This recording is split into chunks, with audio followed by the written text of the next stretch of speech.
নমস্কার, শুভ সন্ধ্যা। আমি পারমিতা। আমার চ্যানেলে নতুন একটা ব্লগে আপনাদের সকলকে জানাই অনেক স্বাগত, সঙ্গে অনেক অনেক ভালোবাসা। আশা করছি আপনারা সবাই ভালো আছেন, আমিও ভালো আছি। আর আজকে আমি যে বিষয়টা নিয়ে আলোচনা করতে যাচ্ছি এটা কিন্তু খুবই গুরুত্বপূর্ণ একটা বিষয়। তো আপনারা স্কিপ না করে ভিডিওটা দেখবেন, তাহলে আপনারা ঠিকঠাকভাবে বুঝতে পারবেন। আর ইদানিং আপনারা অনেক প্রশ্ন করছেন, তো আপনাদের সব প্রশ্নের উত্তর আমার লং ভিডিওতে দেওয়া সম্ভব হচ্ছে না, তার জন্য আমি ছোট ছোট শর্টস ভিডিওর মাধ্যমে আপনাদের প্রশ্নগুলি উত্তর দেওয়ার চেষ্টা করছি। অবশ্যই শর্টস ভিডিওগুলি দেখবেন এবং আমার পাশে থাকবেন। আর যদি আপনাদের আমার ভিডিওগুলো ভালো লাগে তাহলে অবশ্যই একটা লাইক করে দেবেন। তো চলুন শুরু করা যাক। ছেলে সন্তান বা মেয়ে সন্তান হওয়ার সময় মায়েদের আলাদা আলাদা লক্ষণ থাকে শরীরের মধ্যে। আমার যেহেতু প্রথমে কন্যা সন্তান, তারপর পুত্র সন্তান, তো আমি সেই বিষয়টা খুবই ভালোভাবে বুঝতে পেরেছি যে পুত্র সন্তান গর্ভে থাকলে তার কী কী সিমটম থাকে আর কন্যা সন্তান গর্ভে থাকলে তার কী কী সিমটম থাকে। আর এই সিমটমগুলির মধ্যে গুরুত্বপূর্ণ একটা বিষয় হলো আমাদের খাওয়া দাওয়া। পুত্র সন্তান গর্ভে থাকলে আমাদের খাওয়া দাওয়ার আমাদের পছন্দ আলাদা হয়, আর কন্যা সন্তান গর্ভে থাকলে আমাদের খাওয়া দাওয়ার পছন্দ আলাদা হয়। তো গর্ভাবস্থায় মায়েদের খাওয়া দাওয়া পছন্দ এইগুলি যদি একটু ভালোভাবে লক্ষ্য করা যায় তাহলে অনায়াসে আপনারা বুঝতে পারবেন যে আপনাদের গর্ভের সন্তানটা ছেলে কি মেয়ে। তো আগে আমার মেয়ের সময়ের কথাটাই বলছি। আমার মেয়ে যখন আমার গর্ভে ছিল তখন প্রচণ্ড পরিমাণে মর্নিং সিকনেস হতো। এটা হলো মেয়ে হওয়ার প্রথম লক্ষণ। এত পরিমাণে শরীর খারাপ লাগতো, ঘুম থেকে উঠলে পরে মানে মনে হতো যে শরীর চলছেই না। প্রচণ্ড বমি, প্রচণ্ডভাবে বমি, এবং কোনো কিছুই খেতে পারতাম না। ইভেন জল খেলে জল পর্যন্ত বমি হয়ে যেত, না খেয়ে থাকতে থাকতে পিত্ত বমি হতো। এত বমি করতাম, এত বমি করেছি আমি, জানেন আমার গলা ফেটে রক্ত পর্যন্ত বেরিয়েছে। তারপর তো কিছু খেতেই পারতাম না, একদম কিছু না। মাছ, মাংস, ডিম, পেঁয়াজ, রসুন এগুলি তো একেবারেই না, শুটকি একদমই না, একদমই কোনো আমিষ জাতীয় খাবার আমি খেতে পারিনি। আমার ওইগুলির গন্ধ যদি আমার নাকে আসতো তাহলেই হয়ে গেল, তাহলেই বমি শুরু হয়ে যেত। একদমই কোনো কিছু খেতে পারতাম না। আর যেটা খেতে পারতাম সেটা হলো একটুখানি কিশমিশ আর হলো মিষ্টি দই। তো আমার মেয়ের দিনে আমার মিষ্টি জাতীয় খাবারটা খেতে ভালো লাগতো। তো বেশিরভাগ সময়ই আমি শুধু কিশমিশ খেতাম আর ওই মিষ্টি দইটা দিয়ে ভাত খেতাম, যেটুকুই খেতে পারতাম। আর খুবই অল্প পরিমাণে খেতাম, খুবই অল্প, একদমই খেতে পারতাম না, একদমই খাওয়া দাওয়া করতে পারতাম না। আর প্রচণ্ড পরিমাণে মর্নিং সিকনেস, ঠিক আছে, কারণ ভোরবেলার দিকেই শরীর বেশি খারাপ লাগতো।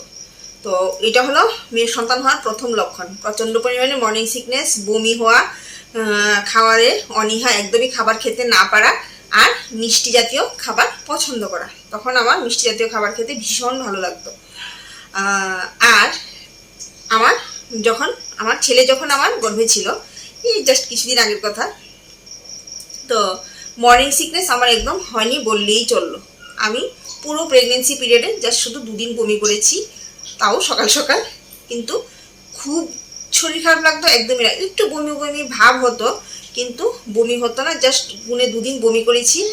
আর খাওয়া দাওয়াতে আমার কোনো ধরনের কোনো অরুচি আসেনি, আমি একদম বিন্দাস সব কিছু খেতে পেরেছি। তাও কিন্তু আমার ওজন খুব একটা বাড়েনি, ওই 7-8 কেজির মতনই বেড়েছে।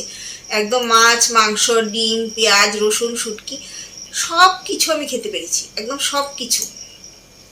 আর মিষ্টি জাতীয় খাবারটা খেতে আমার একদমই ভালো লাগতো না। যে মিষ্টি দইটা আমার চিরকালেরই খুবই প্রিয়, আমি নর্মালি মিষ্টি দই খেতে ভীষণ ভালোবাসি, ওই মিষ্টি দইটা খেতে পর্যন্ত আমার ভালো লাগতো না। আইসক্রিম খেতে আমি ভীষণ ভালোবাসি, ওই পিরিয়ডে আমার আইসক্রিম খেতেও ভালো লাগতো না।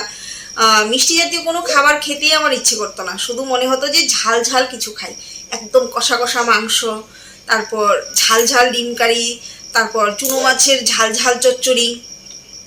শুধু মনে হতো যে ওই ধরনের স্পাইসি খাবারগুলো খাই। সন্ধ্যা হলেই মনে হতো যে পকোড়া, তারপর ভাজা বড়া ওইগুলি খাই, ওইগুলি আমার খেতে ভীষণ ভালো লাগতো।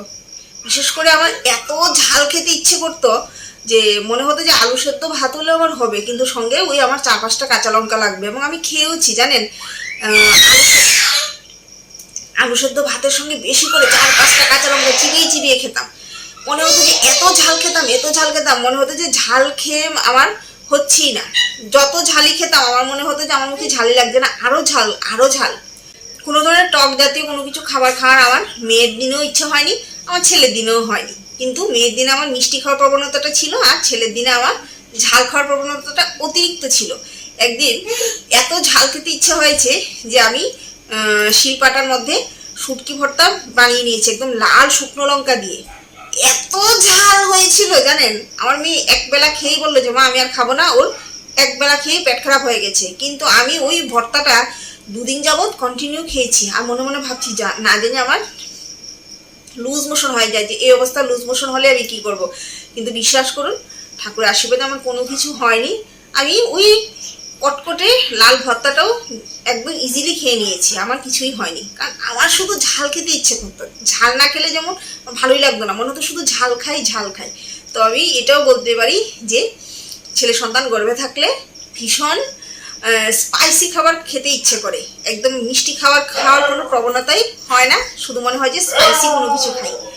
তো আমার তো এটাই হয়েছে, এবং আমার ছেলের দিনের আর মেয়ের দিনের পুরো আলাদা ছিল।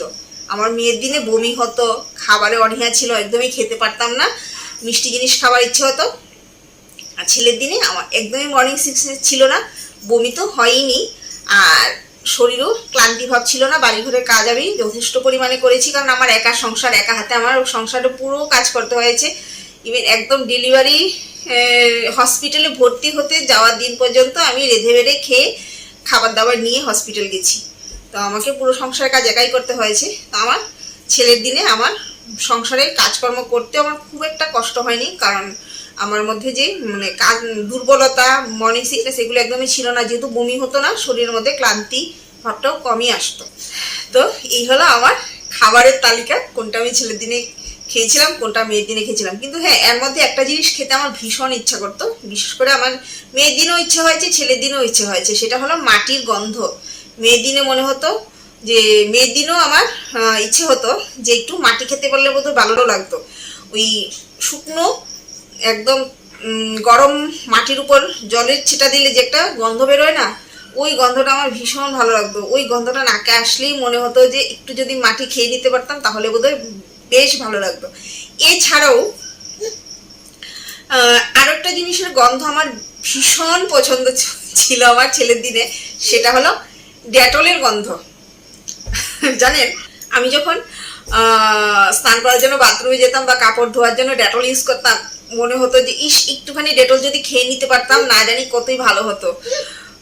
এত ভালো লাগতো ডেটলটাকে ওর ইয়ে বোতলের ছিপির মধ্যে নিয়ে নাকের কাছে নিয়ে গন্ধটা শুকে নিতাম। এত ভালো লাগতো, মনে হতো যে ডেটলটা আমি সারাক্ষণ আমার নাকের সামনে রেখে দিই। ডেটলের গন্ধ আমার ভীষণ ভালো লাগতো।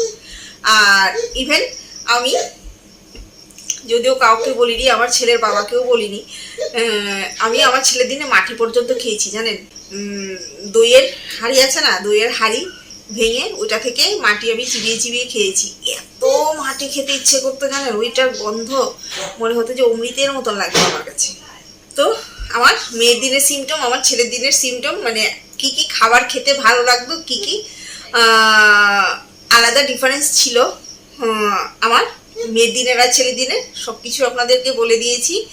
যদি আপনাদের সঙ্গে মিলে যায় তাহলে আপনারা বুঝে নিতে পারেন যে আপনার গর্ভের সন্তানটা ছেলে হতে চলেছে কি মেয়ে হতে চলেছে। আমার পার্সোনাল এক্সপিরিয়েন্সটা আপনাদের সঙ্গে শেয়ার করলাম।